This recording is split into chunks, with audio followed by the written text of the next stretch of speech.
Gram panchayat खेड़ी सराय से चल पड़े हैं मैदान में आप सभी जनता जनार्दन के सम्मान में इरफान जी के बेटे मिस्टर बिलाल जी ग्राम पंचायत खेड़ी सराय के मान सम्मान स्वाभिमान उतर पड़े हैं मैदान में। तो भाइयों बहनों याद रखिए, इस बार किसी के झांसे किसी के बहकावे में नहीं आना है।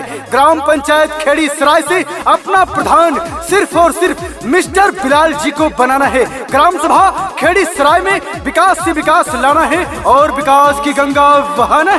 गायक अभिषेक सिंह। हर माँ का बेटा है बहनों का भाई, जनता के हक की ये लड़ते लड़ाई, जनता के हक की ये लड़ते लड़ाई। हर माँ का बेटा है बहनों का भाई, जनता के हक की ये लड़ते लड़ाई। मिस्टर बिलाल काहे छुई के पहुआ, चाचा अब की जीतैया चुनौआ, अब की जीता दा प्रधानी के चुनौआ। मिस्टर बिलाल के जीतैया चुनौआ, काका अब की जीतैया चुनौआ। लहरों से डरकर नौका पार नहीं होती और कोशिश करने वालों की कभी हार नहीं होती। इस बार दादा ने ठाना है, दादी ने ठाना है, माताओं ने ठाना है, बहनों ने ठाना है, भूल नहीं जाना है। ग्राम पंचायत खेड़ी सराय से अपना प्रधान सिर्फ और सिर्फ मिस्टर बिलाल को बनाना है और अपने क्षेत्र में विकास से विकास लाना है और विकास की गंगा बहाना है। सबके आशीर्वाद पाई, बनके प्रधान ये चाचा आईब, बनके प्रधान ये चाचा आईब। सबके आशीर्वाद पाई, बनके प्रधान चाची हम आई। खेड़ी सराय के बड़ा देव नौआ, चाची अब की जीतैया चुनौआ, मिस्टर बिलाल के जीतैया चुनौआ। चाचा अब की जीतैया चुनौआ, मिस्टर बिलाल के जीतैया चुनौआ।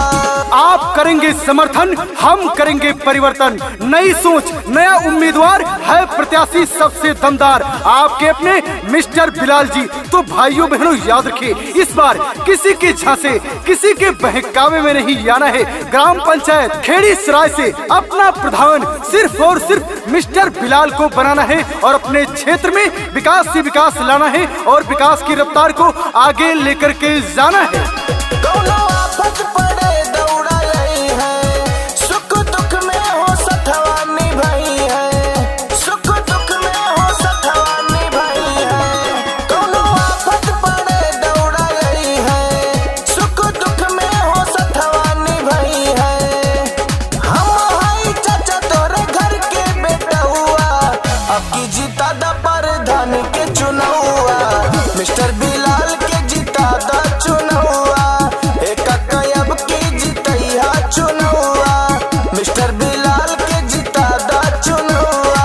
कलंदर संगमरमर के मकानों में नहीं मिलता, मिस्टर बिलाल जी वो देसी घी है जो बाजारों में नहीं मिलता। तो भाइयों बहनों याद रखिए, इस बार ग्राम सभा खेड़ी सराय से अपना प्रधान सिर्फ और सिर्फ मिस्टर बिलाल को बनाना है, अपना खेड़ी सराय चमकाना है, जिले में नंबर 1 पे लेकर के जाना है। तो सिर्फ और सिर्फ अपना प्रधान मिस्टर बिलाल जी को बनाना है और अपना क्षेत्र चमकाना है। वादा कर